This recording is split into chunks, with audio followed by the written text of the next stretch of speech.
Hello students, कल हमने जैसे ये इक्वेशन ली थी N2 plus 3H2 2NH3।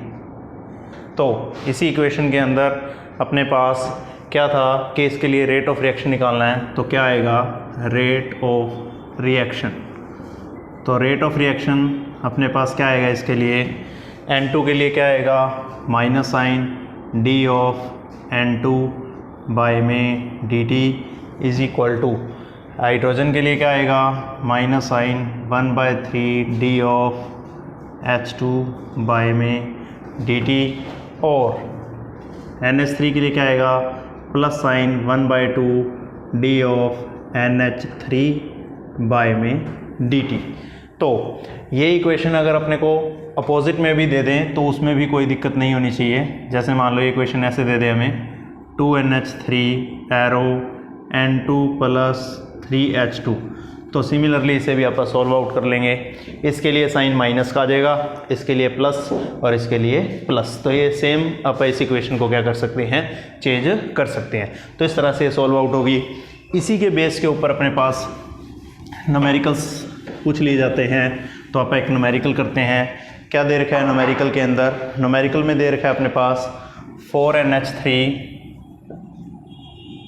Plus 5O2 4NO plus 6H2O। ये अपने को इक्वेशन दे रखी है। इसके अंदर अपने से क्या पूछा हुआ है? क्या पूछा उन्होंने? Find out the rate of disappearance of NH3। Find out disappearance of NH3। NH3 की डिसअपीयरेंस फाइंड आउट करनी है अपन। ये रहा NH3। सेकंड, और क्या फाइंड आउट करना है? Find out the rate of formation of water. Find out the rate of formation of water. Water की फॉर्मेशन फाइंड आउट करनी है अपन ने। और अपने को गिवन क्या है? गिवन हमें दे रखी है rate of formation of NO। NO की फॉर्मेशन दे रखी है हमें। Rate of formation of NO ये रहा। कितनी दे रखी है? ये दे रखी है 3.6 इंटू 10⁻³ 3.6 इंटू 10⁻³ मोल पर लीटर पर सेकंड। ये वैल्यू दे रखी है हमें। तो आप इसे सॉल्व आउट कैसे करेंगे? इसके लिए सिंपल सी बात है। सबसे पहले इस इक्वेशन को ध्यान से देख लें। ये इक्वेशन है, इसके लिए रेट ऑफ रिएक्शन लिखें। तो rate of reaction, rate of reaction क्या होगा? 4 आगे है, रिएक्टेंट है, minus sign 1/4 d of NH3 by में dt इज इक्वल टू, फिर minus sign 1/5 d of O2 by में dt is equal to, product आ गया तो प्लस का साइन आएगा, plus sign 1/4 d of NO by में dt is equal to plus sign 1/6 d of H2O by में dt। अब अपना क्वेश्चन देखो, अपने को NO की वैल्यू गिवन है, ठीक है, NO गिवन है, ये रहा NO, ये वैल्यू हमें गिवन है इतनी की। 1/4 उसमें इंक्लूड नहीं होगा, ये बात जरूर याद रखनी है। तो हमें इसकी वैल्यू दे रखी है, हमें क्या निकालना है? Find out the disappearance of NH3। तो NH3 ये दोनों वैल्यू को, ये वाली वैल्यू को और ये टोटल वैल्यू को एक दूसरे के इक्वल रख दो। इक्वल रख देंगे, 1/4 से 1/4 कैंसल, तो d of NH3 by dt किसके बराबर आ जाएगा? dNO बाई में dt। तो क्या हुआ?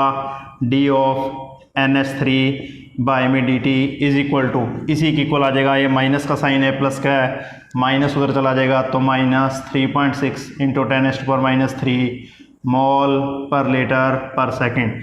तो अपना फर्स्ट जो है वो क्वेश्चन क्या हो गया? फाइंड आउट हो गया। डिसअपीयरेंस ऑफ NH3 हमने फाइंड आउट कर लिया। ऐसे ही अगर हम क्या निकालना चाहते हैं? Find out the rate of formation of water. तो हम क्या करेंगे? वाटर के लिए निकालना है तो सिमिलरली क्या करें? NO और वाटर की वैल्यू एक दूसरे के इक्वल रख दो। तो क्या करोगे? अपने पास 1/6 d ऑफ H2O बाय में dt is equal to 1/4 d of NO by में dt। हमें क्या निकालना है वाटर, तो d ऑफ H2O बाय में dt इज इक्वल टू 6 को ऊपर ले जाएंगे 6/4 d ऑफ NO बाय में dt। ये वैल्यू पुट करेंगे और 6/4 से उसकी क्या कर देंगे मल्टीप्लाई, आपके पास वैल्यू मिल जाएगी फॉर्मेशन नहीं डिसअपीयरेंस ऑफ वाटर की। तो ये अपना न्यूमेरिकल क्या हो गया सॉल्व आउट हो गया। तो इस तरह से न्यूमेरिकल्स अपने को दिए जा सकते हैं और अपन इनकी वैल्यू को क्या करना है फाइंड आउट करना है। तो इस टाइप के सभी न्यूमेरिकल्स आपने इसमें कर लेने हैं। फिर नेक्स्ट अपने पास आता है फैक्टर्स अफेक्टिंग। नेक्स्ट अपने पास आता है फैक्टर्स अफेक्टिंग किसको, rate of reaction. Rate of reaction को कौन कौन से फैक्टर्स अफेक्ट करते हैं, फैक्टर्स अफेक्टिंग। ये काफ़ी इंपॉर्टेंट है टॉपिक, इसमें 1 मार्क्स के क्वेश्चन पूछ लिए जाते हैं। इसमें सबसे पहला स्टार्ट होता है अपने पास nature of reactants. Nature of reactants, इसको समझने के लिए एक सिंपल सी इक्वेशन लेता हूँ मैं, जैसे 2NO + O2 arrow 2NO2, 2CO + O2 2CO2।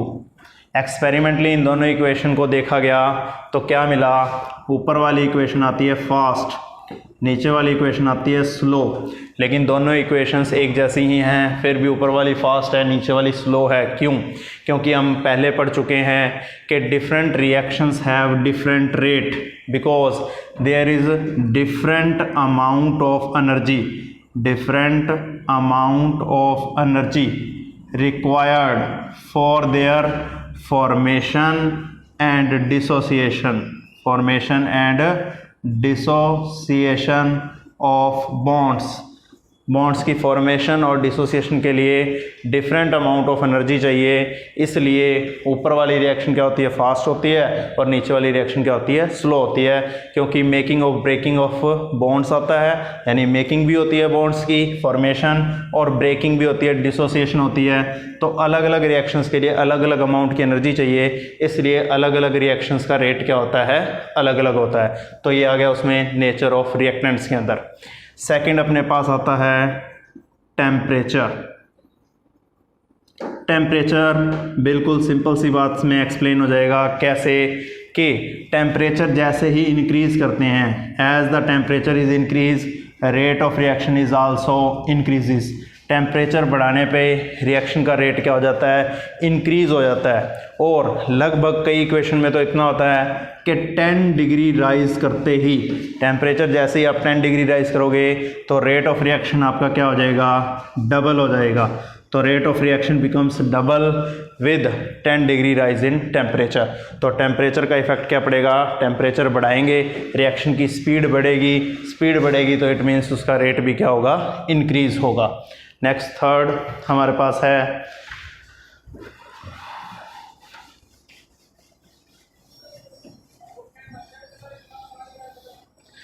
हमारे पास कंसंट्रेशन ऑफ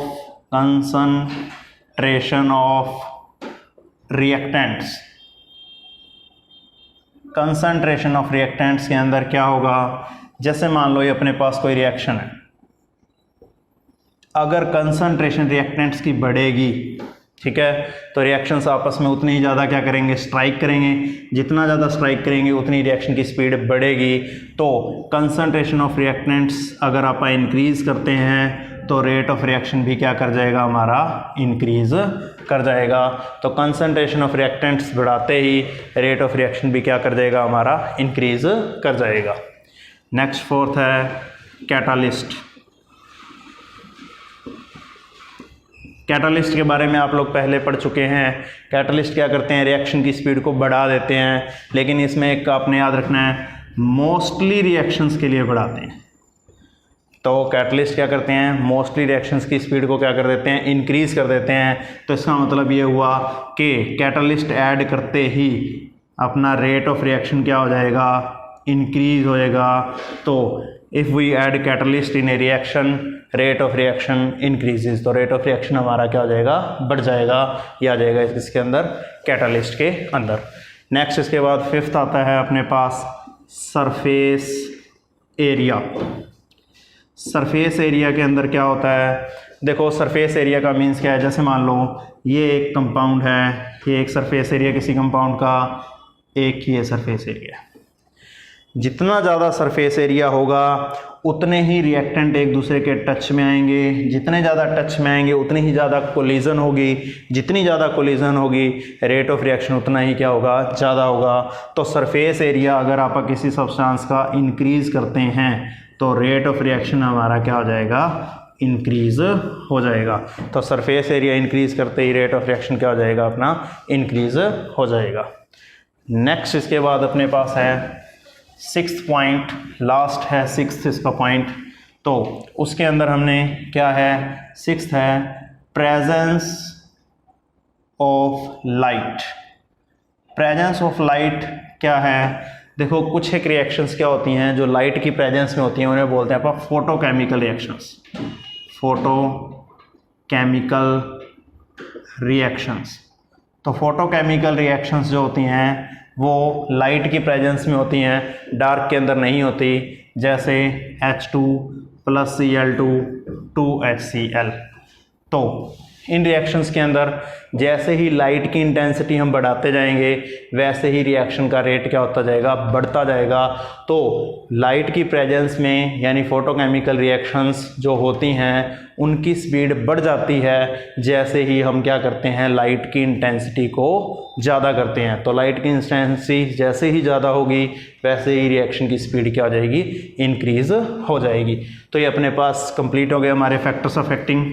नेक्स्ट इसके बाद अपने पास आता है, नेक्स्ट टॉपिक देखते हैं हमारे पास, वो टॉपिक है dependence of rate, dependence of rate on the concentration. अब कंसंट्रेशन जो वर्ड अपन ले रखा है ये अपन ऑफ रिएक्टेंट्स की बात करेंगे। रिएक्टेंट्स कैसे बात करेंगे वो भी देखते हैं। आप एक ग्राफ देखते हैं, इसके लिए सबसे पहले एक ग्राफ में लेके चलते हैं। हम क्या करते हैं, इस साइड लेके चलते हैं कंसंट्रेशन, इस साइड लेके चलते हैं टाइम। तो क्या होगा, देखो अगर कोई इक्वेशन है R से P में रिएक्टेंट से प्रोडक्ट में चेंज हो रही है तो रिएक्शन जैसे ही फॉरवर्ड में जाएगी रिएक्टेंट की वैल्यू क्या होती जाएगी, डिक्रीज होती जाएगी। तो इसका ग्राफ क्या आएगा, डिक्रीज किसके लिए है, रिएक्टेंट के लिए। प्रोडक्ट की वैल्यू क्या होती जाएगी, इंक्रीज, तो प्रोडक्ट की वैल्यू क्या होगी, इंक्रीज होगी। तो अभी अपन पीछे वाला पॉइंट पढ़ा था कंसंट्रेशन, फैक्टर्स अफेक्टिंग के अंदर पढ़ा था पॉइंट कंसंट्रेशन। जैसे जैसे रिएक्टेंट्स की कंसंट्रेशन क्या होती जाएगी, डिक्रीज होगी, तो रेट ऑफ रिएक्शन डिक्रीज होगा। अगर कंसंट्रेशन क्या होती है, कंसंट्रेशन टॉपिक में हमने पढ़ा था, अगर कंसंट्रेशन इंक्रीज होती है तो रेट ऑफ रिएक्शन इंक्रीज करेगा, कंसंट्रेशन अगर डिक्रीज करेगी तो रेट ऑफ रिएक्शन भी क्या करेगा, हमारा डिक्रीज करेगा। तो अब रिएक्टेंट के ऊपर डिपेंड कर रही है, ये प्रोडक्ट के ऊपर डिपेंड नहीं कर रही। तो रिएक्टेंट क्या हो रहे हैं, डिक्रीज हो रहे हैं, तो इसका मतलब ये हुआ कि हमारा जो रेट है यानी रेट ऑफ रिएक्शन, तो वो किसके ऊपर डिपेंड करेगा, रिएक्टेंट पे डिपेंड करेगा। तो रेट ऑफ रिएक्शन भी क्या हो जाएगी, रेट ऑफ रिएक्शन टाइम के साथ साथ क्या करती जाएगी, डिक्रीज करती जाएगी, क्योंकि रेट ऑफ रिएक्शन किस पे डिपेंड करती है, रिएक्टेंट्स की कंसंट्रेशन पर डिपेंड करती है। तो वो वैल्यू क्या होती जाएगी, डिक्रीज होती जाएगी। तो ये अपने को पता होना चाहिए, dependence of rate on the concentration of reactants. फिर नेक्स्ट अपने पास आता है, इसी से रिलेटेड है, बिल्कुल सिंपल, इसी के अंदर ही लॉ ऑफ मास एक्शन। ये हमारे पास +1 में भी आया था, बिल्कुल सिंपल सा है, let there is equation AA BB, change हो गया प्रोडक्ट्स के अंदर। तो अभी हमने पढ़ा कि हमारा जो रेट ऑफ रिएक्शन है वो किस पे डिपेंड करता है, रिएक्टेंट पे डिपेंड करता है। Rate of reaction is directly proportional to a concentration of A and concentration of B. जो इनके स्टिक्योमेट्रिक कोफिशिएंट हैं वो हम +1 में क्या करते थे, इनकी पावर में एक्सपोनेंशियल के अंदर ए और बी की पावर बी। तो क्या आ गया, rate is equal to K into A की पावर ए और बी की पावर बी। ये किसने बताया, लॉ ऑफ मास एक्शन ने। उसने क्या कहा कि जो इनके स्टिक्योमेट्रिक कोफिशिएंट हैं वो कहाँ चले जाएंगे, इनकी पावर्स के अंदर चले जाएंगे। लेकिन जब हम इसे एक्सपेरिमेंटली देखते हैं, but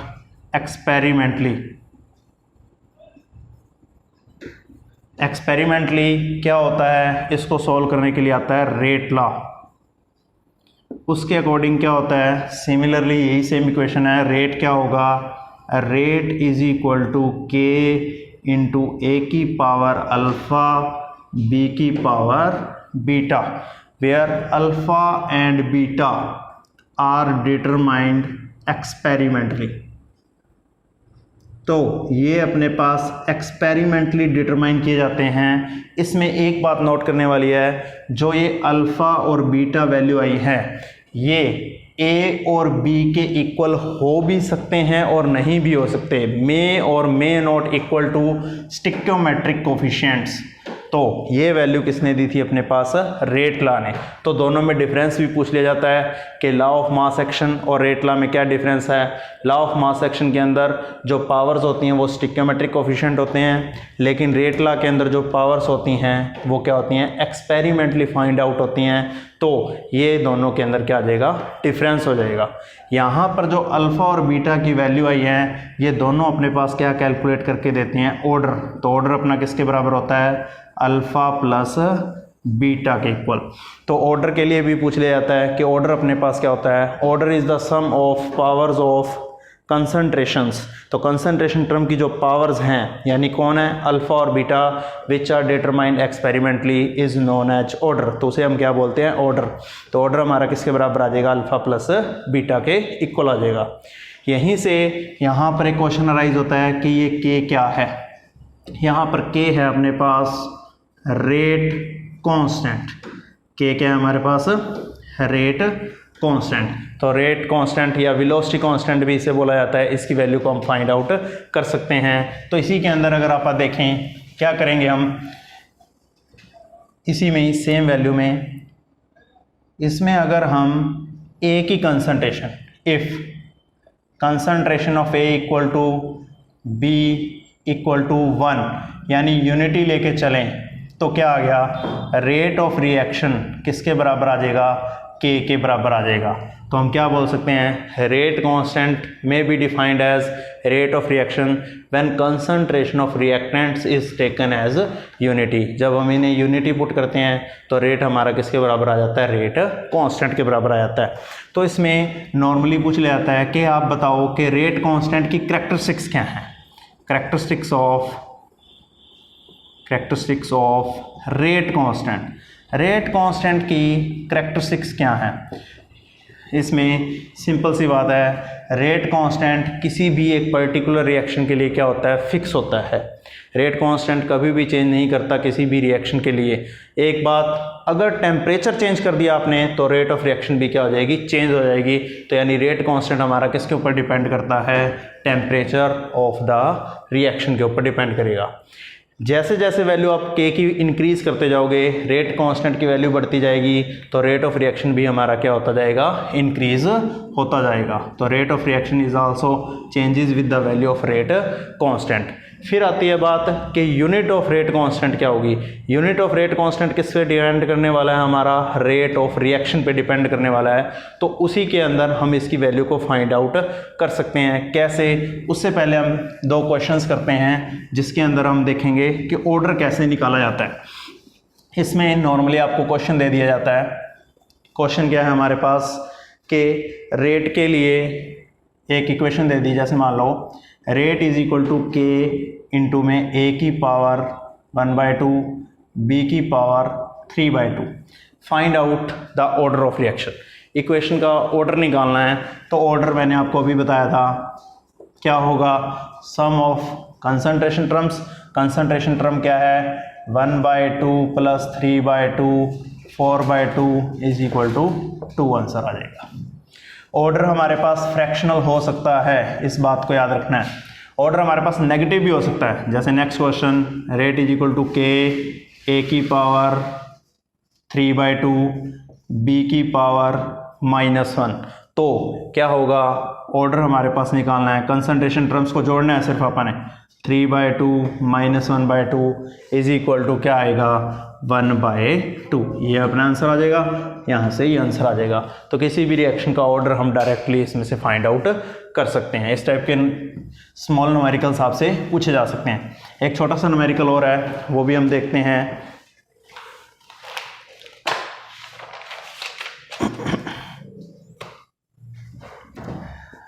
rate is equal to k NO negative, I negative and H positive. अब यहाँ पर ये नेगेटिव आयन है हमारा, इसकी पावर 1 है, इसकी पावर 1 है और ये 2 है। इसका ऑर्डर निकालना है तो ऑर्डर हमारे पास क्या आ जाएगा, directly order is equal to 1 + 1 + 2 is equal to 4। तो इसका ऑर्डर कितना आ जाएगा हमारे पास, 4। फिर इसी के अंदर एक नॉर्मली वैसे क्वेश्चन सेकंड दिया गया है कि अगर हम concentration, if the concentration of H positive is double, ये डबल कर दिया हमने, तो रेट के ऊपर क्या फ़र्क पड़ेगा। तो हम देखते हैं रेट इज इक्वल टू, जिसे हम लिखेंगे new rate is equal to क्या आएगा, K सेम ठीक है, NO2 नेगेटिव, I नेगेटिव और H पॉजिटिव की कंसंट्रेशन को डबल बोला गया है तो डबल कर देते हैं हम। इसको सॉल्व करते हैं, 2 2 4 आ गया, 4 आगे आ जाएगा, 4 × K NO2 negative, I negative और H पॉजिटिव का स्क्वायर, वो तो सेम ही रहेगा, 2 2 4 आगे आ गया। तो कितने टाइम्स रेट, न्यू रेट हमारा किसके इक्वल आ गया, new rate is equal to 4 times. तो ये वैल्यू हम फाइंड आउट कर सकते हैं। तो 4 टाइम्स होगी उसकी वैल्यू, न्यू रेट जो हमारा आ गया 4 टाइम्स। ऐसे ही NO2 की वैल्यू को ट्रिपल टाइम्स कर दें, I नेगेटिव को हाफ कर दें, इस टाइप का क्वेश्चन आपसे पूछा जा सकता है, हम इसे डायरेक्टली सॉल्व आउट कर सकते हैं। फिर इसी के अंदर लास्ट है हमारा ये यूनिट ऑफ रेट कांस्टेंट। तो हमने फाइंड आउट करनी है यूनिट ऑफ रेट कांस्टेंट। तो देखो अभी हमने देखा rate is equal to K into में A की पावर, मैं यहाँ पर n पुट कर देता हूँ, यानी मैंने मान लिया कि अपनी इक्वेशन का ऑर्डर कितना है, ऑर्डर हमारा है n। तो हमने तो K की यूनिट निकालनी है, तो क्या करेंगे हम, K इज इक्वल टू क्या आएगा, रेट ऊपर डिवाइड बाय A की पावर n। A क्या है, कंसंट्रेशन है, तो इसे हम कंसंट्रेशन पुट कर देते हैं और रेट की भी यूनिट पुट करो। रेट ऑफ रिएक्शन की यूनिट हमने कल पढ़ी थी, मोल पर लीटर पर सेकंड। तो कंसंट्रेशन क्या होता है, यहाँ पर आ जाएगा कंसंट्रेशन, इसकी पावर n। कंसंट्रेशन की यूनिट हमने क्या पुट की थी, मोल पर लीटर पर सेकंड ही होती है, मोल पर लीटर पर सेकंड डिवाइड बाय मोल पर लीटर की पावर n। इसे सॉल्व करते हैं, क्या आएगा, मोल पर लीटर पर सेकंड डिवाइड बाय मोल की पावर कितनी होगी n, लीटर की पावर -n। नीचे वाली पावर से इन्हें ऊपर लेके चलते हैं, तो क्या आएगा, मोल उसके ऊपर कुछ नहीं है तो 1 ही होता है, लीटर की वैल्यू -1, सेकंड इनवर्स है ये ऊपर आ जाएगा, तो mole minus litre plus n। इसको सॉल्व करेंगे तो K की यूनिट हमारे पास क्या आ जाएगी, मोल और मोल बेस सेम है, पावर ऐड कर दो 1 - n, लीटर ये -1 है, ये n है तो n - 1, सेकंड इनवर्स है ही, तो ये K की क्या आ गई हमारे पास, जनरल वैल्यू आ गई, किसके लिए, nth ऑर्डर के लिए। अब बिल्कुल सिंपल सा है, अगर आपको कोई बोले कि आपने क्या करना है, 0 ऑर्डर दे रखा है, ऑर्डर आपको दे दिया 0, तो 0 ऑर्डर है, n को 0 पुट करो, 0 पुट करेंगे, 0 पुट करते क्या आएगा, K equal to mole 1 minus 0 1 litre 0 minus 1 और सेकेंड इनवर्स, यानी जो यूनिट रेट ऑफ रिएक्शन की होती है वही किसकी होती है, जीरो ऑर्डर की होती है। फर्स्ट ऑर्डर के लिए n इक्वल टू 1 पुट करो, 1 पुट करते ही k इक्वल टू 1 माइनस 1 0, किसी की power 0 cancel out, 1 minus 1 0 cancel out, second inverse.